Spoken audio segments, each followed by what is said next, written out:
معاشرے کو بے راہروی اور اخلاقی پستی سے بچانے کے لیے یقیناً ہمیں خود اپنے اوپر پابندیاں لگانی ہوں گی۔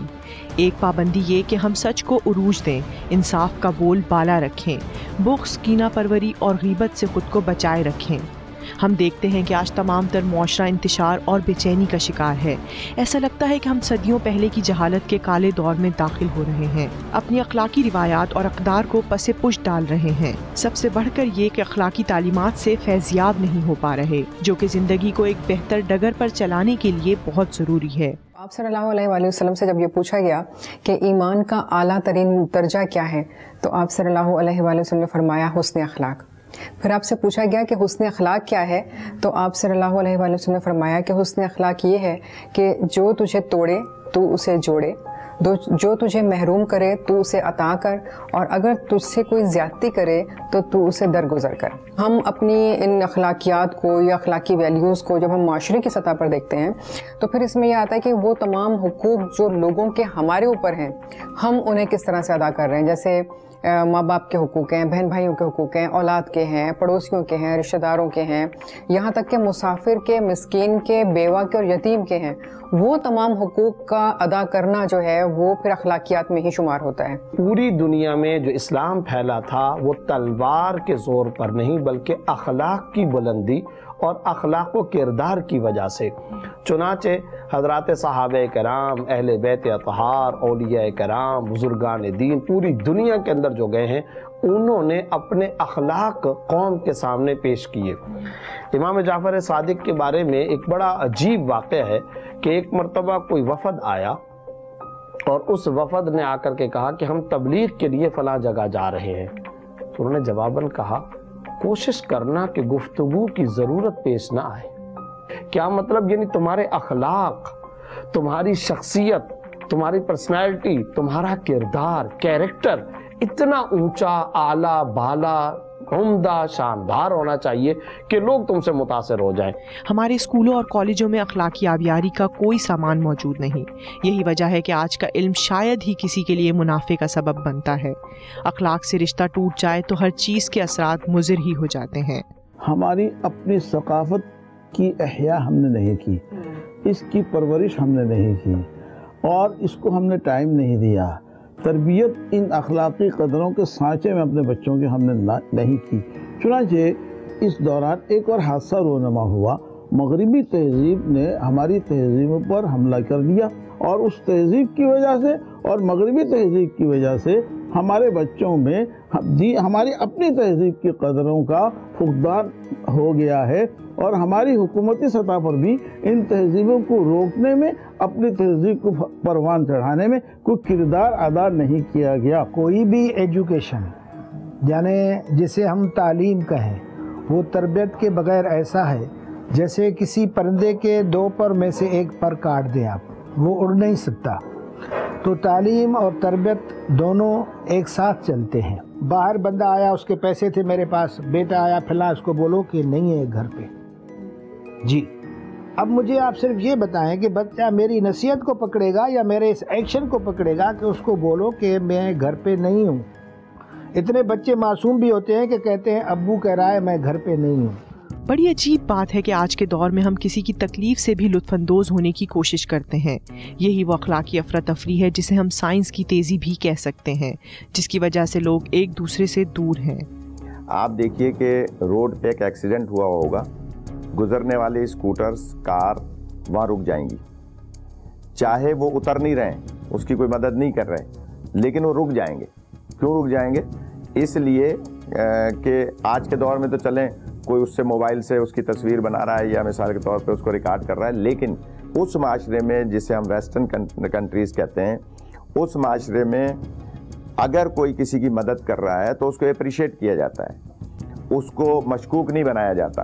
ایک بندہ یا کسی کی مدد کرنا چاہتا ہے تو اس کو الٹا اسی کو پکڑ لیا جاتا ہے کہ کہیں تم نے تو ایسا نہیں کیا ہے۔ آپ امریکہ چلے جائیں، آپ مسلم کنٹریز میں سے ٹرکی یا ملیشیا یا دبئی یا پھر آپ جرمنی چلے جائیں اور اس کے علاوہ اور یورپین کنٹریز میں چلے جائیں, آپ یقین کریں کہ وہ تمام ویلیوز جو ہمیں بتائی گئی ہیں, ہمارے دین نے جو بتائی ہیں, جسے ہم بڑا فخر کرتے ہیں کہ جی ہماری یہ ویلیوز ہیں, آپ کو وہ تمام ویلیوز جو ہیں وہ ان سوسائٹیز میں نظر آتی ہیں. مسلمان کا اور غیر مسلمان کا فرق صرف اتنا ہے کہ جب وہ یہ تمام اچھے کام کر رہا ہوتا ہے تو وہ اس کے ساتھ ثواب بھی حاصل کر رہا ہوتا ہے, نیکی کما رہا ہوتا ہے, اپنے رب کو راضی کر رہا ہوتا ہے. لیکن وہاں پر ان کے کانسیپٹ دوسرے ہیں. ان کا کانسیپٹ یہ ہے کہ یہ سوسائٹی کے رولز ہیں اور ہم نے کسی ایک شخص نے کسی دوسرے کو نہ تو تانا دینا ہے, نہ کوئی آواز کسنی ہے, نہ ہم نے ان کے اوپر کوئی کسی قسم کی کیچڑ اچھالنی ہے. اگر ہم ایسا کرتے ہیں تو سوسائٹی میں ہم ایکسیپٹیبل نہیں ہیں.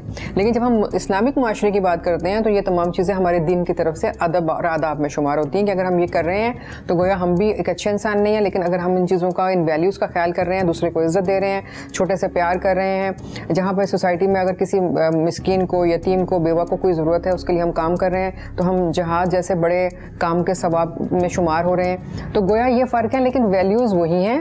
معاشرے کی جو ضروریات ہوتی ہیں وہ ہمارے معاشرے کی بھی وہی ہیں اور ان کے معاشرے کی بھی وہی ہیں. والدین کی نافرمانی اور ان کے حکم سے روگردانی کا کون سوچ سکتا ہے, مگر آج آپ دیکھتے ہیں کہ کچھ اولاد والدین کی آنکھوں میں آنکھیں ڈال کر ان کی بات سے انکار کی بھی جرأت رکھتی ہے. حضرت علی رضی اللہ تعالیٰ عنہ فرماتے ہیں, اور بڑا عجیب جملہ ہے, انہوں نے فرمایا نوجوان کی بدبختی کے لیے یہ کافی ہے کہ اس سے بات کرنے سے پہلے اس کی والدہ یا اس کا والد اس کے موڈ اور مزاج کو چیک کریں. یہ کسی بھی نوجوان کی بدبختی کے لیے کافی ہے. ہونا تو الٹ چاہیے تھا کہ نوجوان کو اپنی والدہ یا اپنے والد سے بات کرنے کے لیے اپنے والدین کے مزاج کو دیکھنا چاہیے تھا. اسے سوچنا چاہیے تھا کہ اپنے والد صاحب سے مجھے اس وقت یہ بات کرنی چاہیے یا نہیں. اور آج الٹ معاملہ ہو گیا. بوڑھی ماں, بوڑھا والد اپنے بیٹے سے بات کرنے کے لیے, بیٹی جوان سے بات کرنے کے لیے اس کے موڈ اور مزاج کو چیک کر رہے ہوتے ہیں. فرمایا یہ انسان کے, یہ نوجوان کی بدبختی کی آخری انتہا ہوتی ہے. پہلے جوائنٹ فیملی سسٹم ہوتا تھا, دادا دادی, نانا نانی, چچا چچی, ایک بھرپور خاندان ہوتا تھا. تو اس میں بچے جو تھے وہ سیکھتے تھے اپنے بڑوں کو دیکھ کے بہت کچھ اچھی باتیں. اگر وقت ماں باپ کے پاس نہیں تو دادا دادی, نانا نانی ان کو بتا رہے ہیں کہ دیکھیں یہ ہم اپنا وقت ہم نے ایسے گزارا تھا, ہم لالٹین کی روشنی میں پڑھتے تھے, ہم اپنے بزرگوں کی اس طرح سے عزت کرتے تھے اور یہ ہمارا کلچر ہے. قصص الانبیاء بیان کیا جا رہا تھا, قصہ چار درویش بیان کیا جا رہا ہوتا تھا کہ جو بچوں کو اس سے بڑا کچھ سیکھنے کا موقع ملتا تھا. جس معاشرے میں جھوٹ, بددیانتی عام ہو جائے تو وہاں امن و سکون کیسے قائم ہوگا؟ اور اخلاق دنیا کے تمام مذاہب کا مشترکہ باب ہے جس پر کسی کا اختلاف نہیں. مہاراجا دشرتھ جس کے یہ بیٹے تھے 4, وہ بہت بڑے راجا تھے, مگر اپنے بچوں کو گروکل میں بھیجا. آشرم اس کو کہتے ہیں جہاں بچوں کو نہ صرف پڑھایا جاتا ہے مگر ان سے خدمت کروائی جاتی ہے کہ آپ جھاڑو دیں, آپ پانی بھر کے لائیں, آپ جانوروں کو چارہ دیں. وہ سب کرتے تھے راجا کے بیٹے, صرف اس لیے کہ ان میں ادب آئے, اور ادب آئے گا تو علم ٹکے گا, اور بغیر ادب کے علم ٹک نہیں سکتا, بہہ جائے گا. ہمارے سماج میں اخلاقی ایمرجنسی کی ضرورت ہے. پاکستان میں ایسی کوئی خرابیاں اور خامیاں نہیں ہیں جتنا زیادہ پورٹری کیا جا رہا ہے. انسان کو انسان سے ڈر ہے.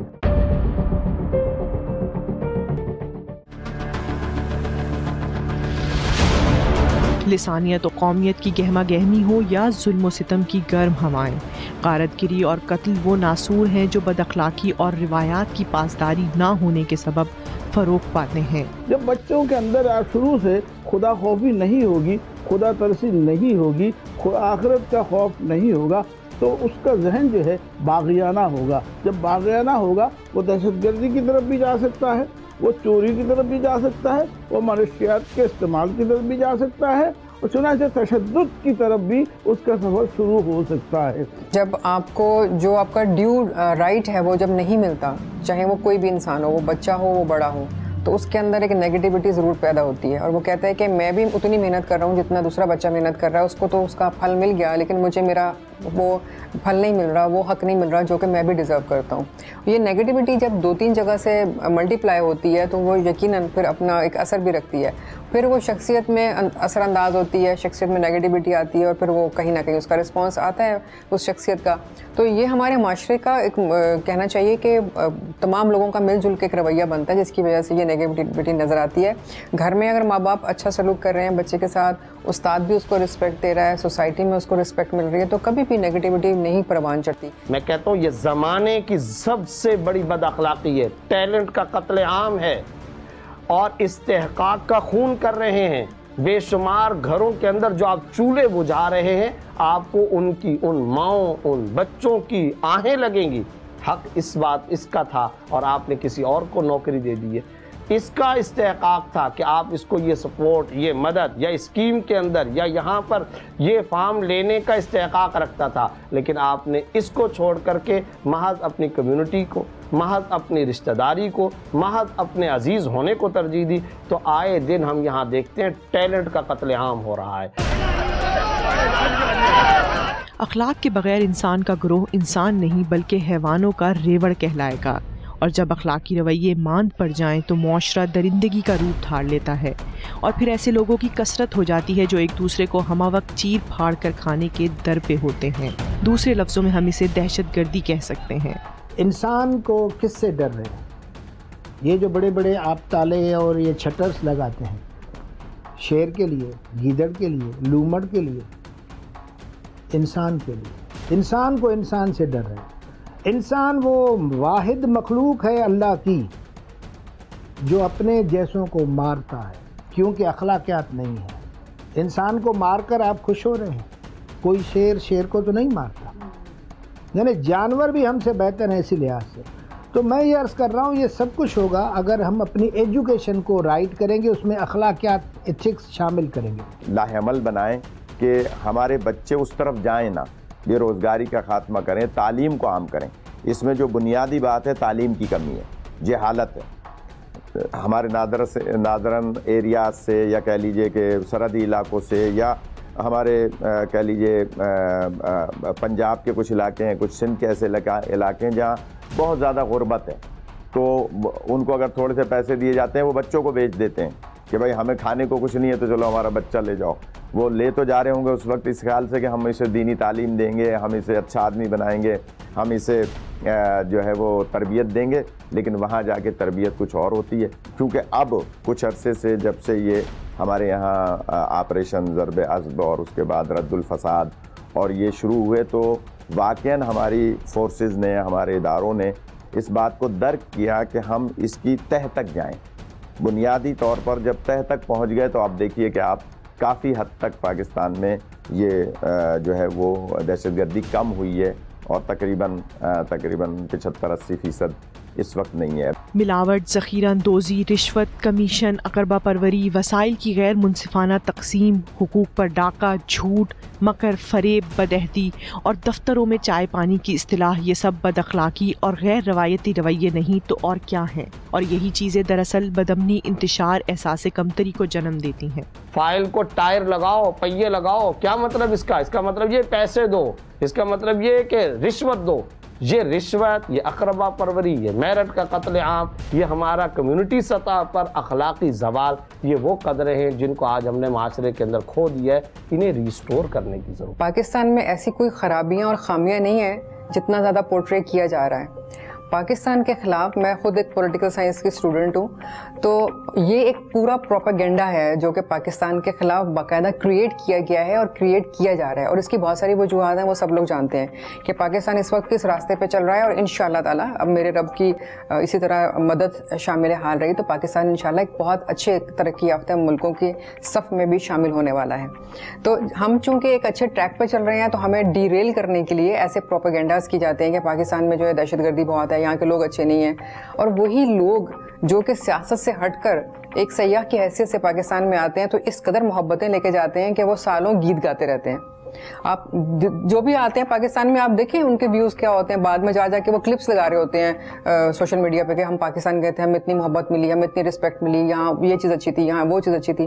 لیٹسٹ اس کی مثال جو ہے وہ ہماری سکھ برادری کی ہے. پاکستان میں بہت سکھ ہیں, لیکن جو ان کو مواقع ابھی مذہبی طور پہ آزادی کے حوالے سے ایز اے ہول پوری سکھ کمیونٹی کو ملے, وہ پورے دنیا میں پاکستان کا ایک روشن پہلو سامنے کیا ہے. آدمی اپنے وجود کے سلسلے کو قائم رکھنے کے لیے کھانے پینے اور چھت کا محتاج ہے، اور پھر اولاد بھی وہ نعمت ہے جسے وہ اپنے بعد اپنا وارث دیکھتا ہے۔ تو کیا ہم اولاد کی اچھی تربیت کے لیے تگ و دو کر رہے ہیں؟ اگر ایسا نہیں تو یقیناً ہمارا وجود خطرے میں ہے۔ اب جب یورپ اور امریکہ میں لوگوں کو دیکھتے ہیں تو یہاں لوگوں کو میں نے اکثر کہتے سنا ہے کہ یہ سب ہمیں اسلام سکھاتا ہے مگر کر وہ رہے ہیں، اور پھر یہ کہتے ہیں اب کہ یہ اصلی سبق ہے اسلام کا کہ حکمت مومن کی کھوئی ہوئی میراث ہے، کہیں سے بھی ملے وہ حکمت کرنے کی چیز ہے میرے سائیں، بولنے کی نہیں ہے۔ بس میری گزارش یہ ہے کہ ہم اس حکمت میں آئیں، اس اچھائی کو کریں اور ایسا کریں کہ ہمیں دیکھ کر دوسرے کرنا شروع کریں، بولنا نہ شروع کریں۔ ہمارے یہاں کچھ ادارے ایسے ہیں کہ جو ہماری نئی نسل کو پازیٹیو چیز کی طرف لے کر جا رہے ہیں، ان کو بتا رہے ہیں، اپنے کلچر سے ریلیٹ کر رہے ہیں، جس میں آرٹ کونسل بھی ایک ایسا ادارہ ہے کہ یہاں پہ تھیٹرز، اصلاحی تھیٹرز ہوتے ہیں، لیکن آرٹ کونسل جتنا پروموٹ ہماری نئی نسل کو نیگیٹیوٹی سے پازیٹیو کی طرف لے کر آ رہا ہے، اس میں اس کا ایک بڑا رول ماڈل ہے کہ یہاں پر پازیٹیو جو ہے وہ ڈرامے لکھے جا رہے ہیں، اصلاحی ڈرامے لکھے جا رہے ہیں، اور ہمارے بچے بڑے اچھا اس میں پرفارم کر رہے ہیں۔ بعض ملکوں میں اور بعض جگہوں پر، بعض مقامات پر معاشی ایمرجنسی لگائی جاتی ہے۔ ہمارے سماج میں اخلاقی ایمرجنسی کی ضرورت ہے۔ ہر سطح پر ہمیں اخلاقی سرگرمیوں اور اخلاقی ہنگامی بنیاد پر اقدامات کرنے کی ضرورت ہے۔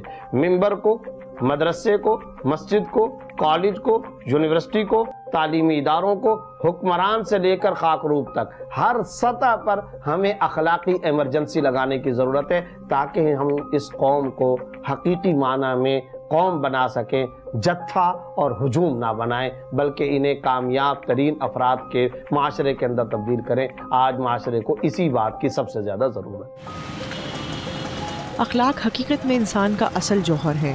انسان اور حیوان کے درمیان فرق کی وجہ ہے، دنیا اور آخرت کی کامیابی ہے، معاشرے کا اطمینان اور امن ہے، وہ امن جس کی ہر انسان تمنا کرتا ہے، وہ امن جو جنگ کی ضد ہے، اور جنگ کا انجام تباہی کے سوا کچھ نہیں۔ لہٰذا تباہی سے بچنے کے لیے مہذب معاشرے کی بنیاد ضروری ہے۔